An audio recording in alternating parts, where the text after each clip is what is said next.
And it's interesting that even the American Academy of Religion now is so well known for this. And Doug King, who's a long-term friend of ours, back before what you said was really understood. But what this was all about was the religious experience in the earlier times was about an identity fixation with a certain absolute worldview and the fears of rewards and punishments based on that. And if you look at all of the atrocities of the Inquisition and all of that, or even jihad today, it's because an idea is held above a value. And for some reason, we as Homo sapiens, maybe it's our primate lineage, which has such a history of identity fixation, one tribe against another, one group against another. All of history is war after war after war. Um, so it's taken a long time for the more enlightened folk to realize that it's getting out of the identity fixation that frees you and then allows you to enjoy everything that's on the banquet table and not Mm, just to stick with hot dogs, hamburgers, or lasagna. So, yeah, yeah.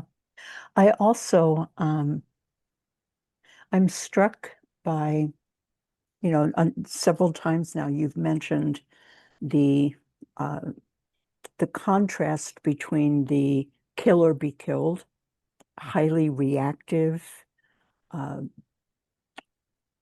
way that human beings operate, and particularly under perceived threat. Um, and that certainly what modern neuroscience has demonstrated is that to be able to get unhooked from that immediate nervous system response and to re-engage our higher functioning that allows us to be at choice. Um, Practices like meditation and contemplation are essential. They're some of the most powerful tools for bringing about that kind of greater flexibility in how the nervous system can respond to life. And I think it's interesting that Wayne used the terms interspirituality and intermysticism interchangeably. And it was very, very clear that any interspiritual approach and perspective must be contemplative in order to bring about the internal transformation that that again having the freedom to respond at choice rather than immediate reactivity yeah, and entails. everybody knows, and I'm sure everybody who's on this call, that those moments, and they get deeper and deeper and finally become nearly absolute when you realize that nothing is separate. Everything is absolutely interconnected. Everything is the main event. Everything is the hero with a thousand faces.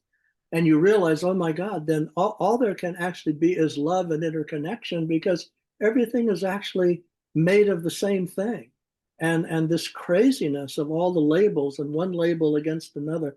Everybody in the history of our planet who's ever woken up, that was the basis of that awakening, was that absolute profound interconnection and interplay of the oneness of everything being made of the same divine stuff. And then looking at human behavior and realizing, as Eckhart Tolle said, that it's like a form of insanity, this one thing set off against another.